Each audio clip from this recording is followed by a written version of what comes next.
Get me that signal. We need more power.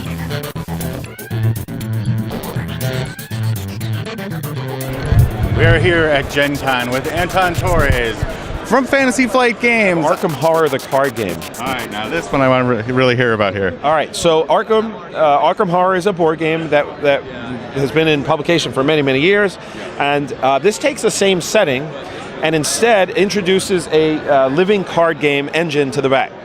One of the goals for this game was to make it very narrative, very driven by the story that unfolds, as well as your individual investigator character, which is your point of reference for the game. So it is pure co-op.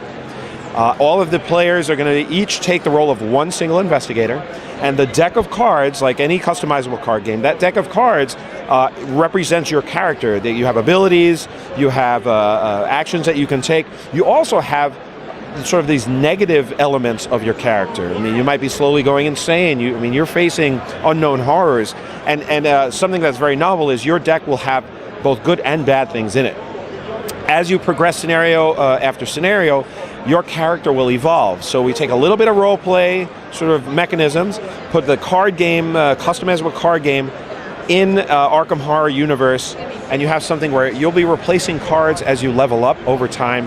Very unique system. The decks are only 30 card deep, so it isn't like a competitive card game where people are going to be building 50 or 60 card decks to try to do lots of damage. It's all about the story and your character and the unfolding narrative. It's very. So it's a lot different than the Cthulhu card game. It is completely different. Okay. Completely different. Again, this was debuting for demo here. It isn't for sale. It'll be out late in the year. But look online. We've got a ton of information that we'll continue to share over the coming weeks and months. Awesome. So other key, we've got Yes. Doom and Mansions, these two. Okay, so Doom, this has been a while. Is this like a new addition or? It's we call it Doom. It is a completely new game. So the original Doom, I believe we released in 2004. Yeah. Wow. It has. I have it. All right, I do too. It's and it was one of the first games where you had these jigsaw puzzle tiles and a very sort of frenetic, desperate sense of one player playing all the demons of hell, actively fighting against the other four Marine players, and that was based on Doom 3. So when we we're revisiting this id Software's license. we are looking squarely at the current Doom game. There are some novel bits. So again, it's a new design. There are still dice, and there is still a board and a map that is built.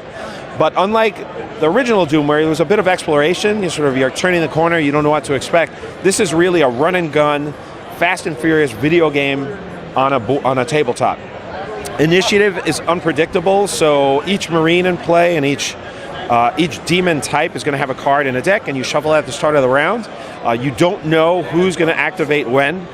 There's also an action deck that you can build, so you can customize your deck that you will use in the game. This is in no way an LCG at all, but just in the box, there's more cards than you would use in a single game. And the question is, well, essentially, what is your strategy going to be on the field of battle when you enter and try to destroy the demons of hell, or as the demon player, you're trying to kill the Marines? When a Marine dies, they respawn, and they immediately enter the game again. So again, there's a very Fast and Furious video game, run and gun, pick up power-ups, get new weapons, and go destroy the demons before it's too late. And there's, again, multiple scenarios that are linked, and it plays fast. It's very, very cool. And when is this one due? This is also end of the year, so late 2016. Now, up here, this one did come out at the show. Yeah. Mansions of Madness 2.0 here. That's right, Mansions of Madness 2nd edition. This not only was released at the show, but this is available in retail broadly. We announced it a week and a half before it showed up everywhere. And we wanted that to make it a surprise announcement. Try something different. Mansions, if you remember Mansions of Madness 1st edition, you're investigators, you have map and board tiles where you will actually build this overhead view of a creepy building or a mansion, and you as the investigators cooperatively try to discover what is the mystery, what is going on. You're going into rooms. You're usually not even clear of your objective. In the original game, we had a keeper. The keeper was your opponent. You were competing against each other. We really wanted to evolve that idea, and this game is purely co-op. So Mansions of Mansions 2nd Edition is a cooperative game for 1 to 5 players. There is no keeper.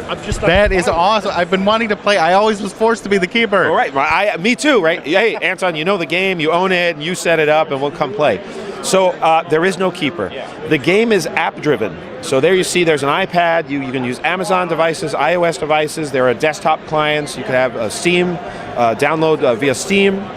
And what happens is you choose your scenario, you indicate your investigator, and then you say start. You'll get some voiceover and backstory. They'll give you context for what's going on. And then you are instructed to place a specific room tile on the table. Your investigators go into that room right at the door, and that's it. That's setup. You are in the story. You will see points of interest. The app will point out, please put a search token here, here, and here. In the corner, there's a painting that looks very odd. You know, here's a door that has a gouge in it. And then on your turn, because it is a board game, you will say, okay, I'm going to take my 2 actions. First action, I'm going to move, and I move my figure on the board.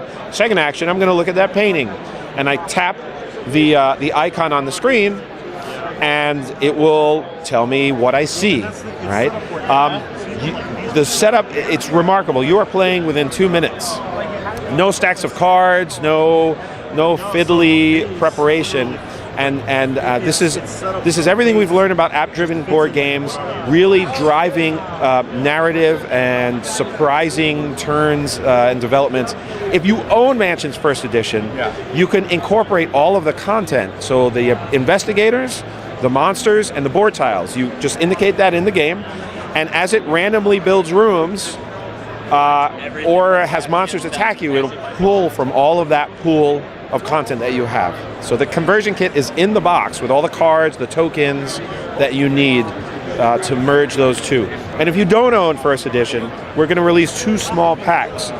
One that has all the plastic and room tiles from the core set, and then one that has all the plastic investigators, monsters, and room tiles from Forbidden Alchemy and Call of the Wild. That is awesome. That is awesome.